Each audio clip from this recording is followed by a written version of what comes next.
Okay, this is the video of the Rolls Royce. So it's an old Series 1 Silver Shadow.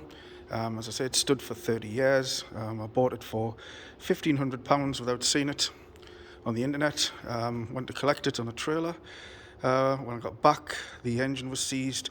Nothing worked. It was in a bit of a state, but structurally it wasn't too bad. So just a little walk around to sort of show some of the things if you're interested, which I'm sure some of you are. Some of you will be horrified at what I've done to it, but it was never going to be a particularly good car and worth putting anything into it. Just wanted to see if we could get it running, driving safely, and I think we've done that. So basically, on the inside, some of the things that are a little different. The original Rolls-Royce gear shift isn't there, which is an electric system to shift the Turbo 400 gearbox, which of course is an American gearbox. We're very reliable, used in classic muscle cars.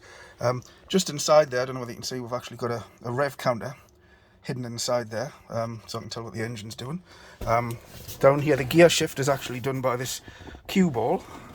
So you shift gears like that if you need to, which is automatic, so you only need to put it into drive, really. Some additional gauges in here. We'll pop the bonnet. Will not take forever going around this. As you can see, the stereo system isn't really in keeping with Rolls-Royce. However, cost was a thing. Those speakers have been in multiple vehicles in the past. Started off in a fire engine I had in Canada many years ago. They then went into a motorhome that we had in Canada. They've been in a Greyhound bus, they've been in a Mitsubishi GTO, and now they're in this old Rolls-Royce. So I'll open the bonnet here. So one of the problems was the braking system. For those of you who know, Rolls-Royce do it a little differently. They have a braking system with two high pressure pumps on, hydraulic pumps, and two accumulators, and three separate circuits, all very expensive to replace. On this particular one, I put in a braking system here from a 5.5 ton American truck, which is a conventional servo-assisted hydraulic master cylinder. Works really well, very reliable, much more reliable than the original Rolls-Royce system. Also, in the event of an engine failure, you really don't lose braking, you lose a little bit of assistance, but the car still brakes very well. Pedal has a really good feel to it. The duct in here are actually old vacuum cleaner hoses, and the reason for that is Rolls-Royce have two blower motors, one each side. Unfortunately, if one fails, the blower just blows past it, and so your heating system doesn't work. So in order to get round the braking system, we used what we had and popped that around there, and it works really well. The ignition leads, as you can see, are American Axle leads. Again, basic, good quality, work very well. Some of the electrics had to be moved around a little bit. You can see it's got an upgraded ignition system. The water pump came from a Bentley T1, didn't quite fit, a little bit of modification. However, that works very well now. The bonnet latch down system had to be all moved to accommodate the braking system in it.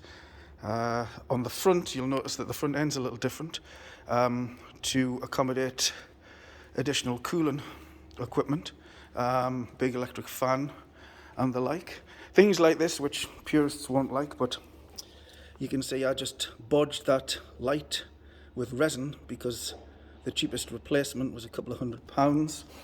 Again, perfectly acceptable. In my book, the alternator comes from a Chrysler diesel engine. It puts out 180 amps as opposed to the original Rolls-Royce, which was about, I think, 45 amps. That works very well. As we look down to the wheels and tyres, the wheels are standard. The tyres, we've gone for truck tyres, which are a little bit bigger. They fill out the wheel arches a little more. I don't mind the look of it. It rides actually all right. The thing is, they're perfectly legal and safe tyres, which is important. At the rear, the exhaust system is off a Mitsubishi Evo. That was just something I had in stock. It's very quiet. Sort of not too loud at all, but a good quality stainless steel system on that. And as you look, the bodywork isn't in fantastic condition, but I've kind of left it how it is for the moment, because I quite like the sort of the little bit of a rougher patina.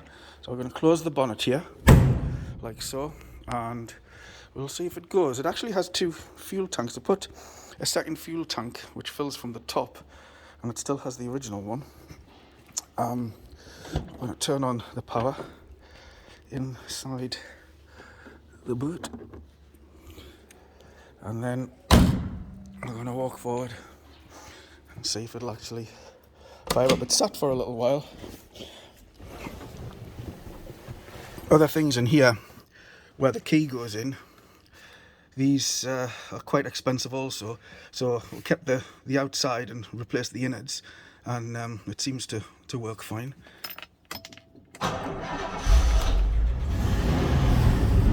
See, it seems to start okay there. Now we're going to take it for a little drive. We'll not go out onto the public road yet. We may well towards the end of the video, but again I'm going to show you how you would select the gears.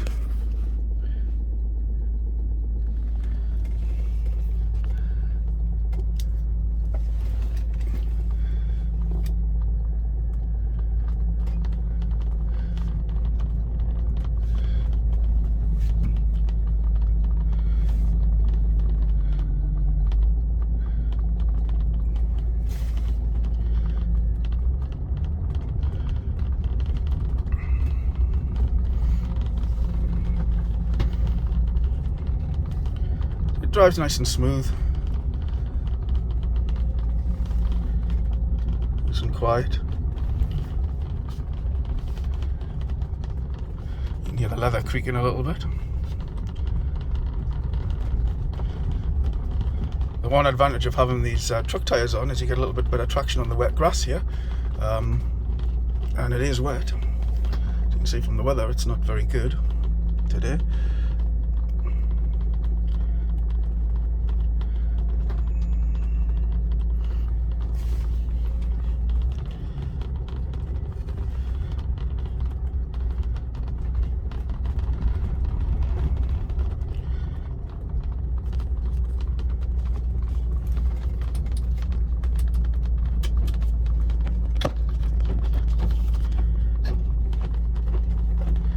The wipers are working.